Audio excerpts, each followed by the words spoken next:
Oke, halo guys. Terkait film Iblis Dalam Darah dan hadis yang barusan gue tampilkan, di sini gue mau ngasih tahu nih, apakah ada perbedaan antara setan dan juga manusia atau makhluk lainnya? Nah, sekarang mari kita bahas. Oke, kita bahas dari satu riwayat yang pernah gue baca dari Abdullah bin Abbas. Disebutkan ada 4 golongan makhluk, yaitu malaikat adalah golongan makhluk yang semuanya akan memasuki surga. Setan adalah golongan makhluk yang semuanya akan memasuki neraka. Sedangkan manusia dan jin adalah golongan makhluk yang akan memasuki surga dan neraka. Setan memiliki ketetapan yang berlaku, dialah sebagai golongan penghuni neraka tetap. Setan pun dapat merasuki dan menjelma menjadi manusia. Tempat tinggal setan diantaranya pasar dan juga kandang. Bertugas menggoda manusia untuk melakukan kejahatan dan juga kemaksiatan. Kemampuan menjelma menjadi manusia, keterangannya itu ada di sejarah waktu dulu ya. Setan pernah menjadi Surakah bin Malik bin Jasyam dan mendatangi kaum Quraisy saat bermusyawarah ketika akan perang Badar. Dan setan memberitahukan kepada kaum Quraisy akan kemenangan dari pertempuran tersebut.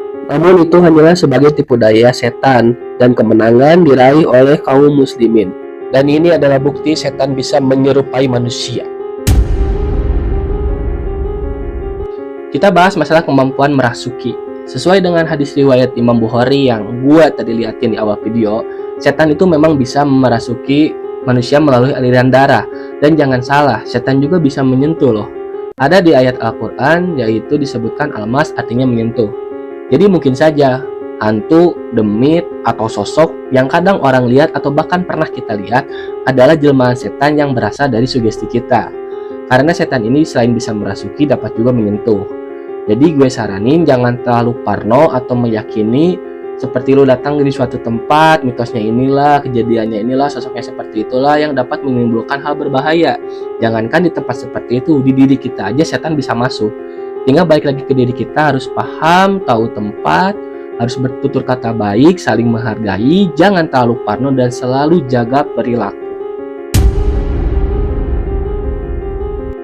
Tempat tinggal setan itu di pasar. Kenapa sih harus di pasar? Bukan karena tempatnya itu luas dan juga lebar ya, tapi karena pasar itu adalah tempat yang di dalamnya itu terjadi perbuatan buruk. Contohnya kecurangan, penipuan, transaksi riba, sumpah palsu, dan menyalahi janji. Karena pasar ini menjadi salah satu tempat berkumpulnya setan. Sesuai dengan salah satu hadis yang isinya menganjurkan kita untuk tidak menjadi orang yang pertama masuk pasar dan menjadi orang yang terakhir meninggalkan pasar. Karena hal ini disebabkan pasar merupakan tempat berkumpulnya setan. Nah, terus bagaimana nih bagi penjaga pasar yang dia itu datangnya awal dan pulangnya akhir, atau bahkan para pedagang? Nah, di sini gue mau ngasih tahu aja cara paling simpel untuk menangani atau mengantisipasi hal tersebut, yaitu salah satunya adalah berdoa, bertauz, meminta perlindungan pada Allah, dan di saat memasuki pasar ucapkan basmalah. Itu yang menurut gue paling simpel gitu. Bukti bahwa setan itu tempat tinggalnya di pasar, mungkin agan-agan atau teman-teman semua pernah nih mengalami. Kita itu masuk ke pasar yang awalnya kebutuhannya hanya 2, karena tergiur promo atau tergiur oleh barangnya yang bagus, kita malah menjadi membelinya 5. Nah, dan benda tersebut tidak termasuk kebutuhan kita gitu, bahkan bisa saja menghabiskan uang kebutuhan kita. Nah, itu adalah bukti bahwa setan itu bisa merasuki, menipu, dan juga memperdaya manusia. Oke, sekian dari gua mengenai setan yang terkait dengan film Iblis Dalam Darah. Sorry kalau masih banyak kekurangan dan ada beberapa informasi yang mungkin agak berbeda dari pemahaman agama semua. Semoga bermanfaat bagi semua yang menonton video ini. Gua harap semuanya paham.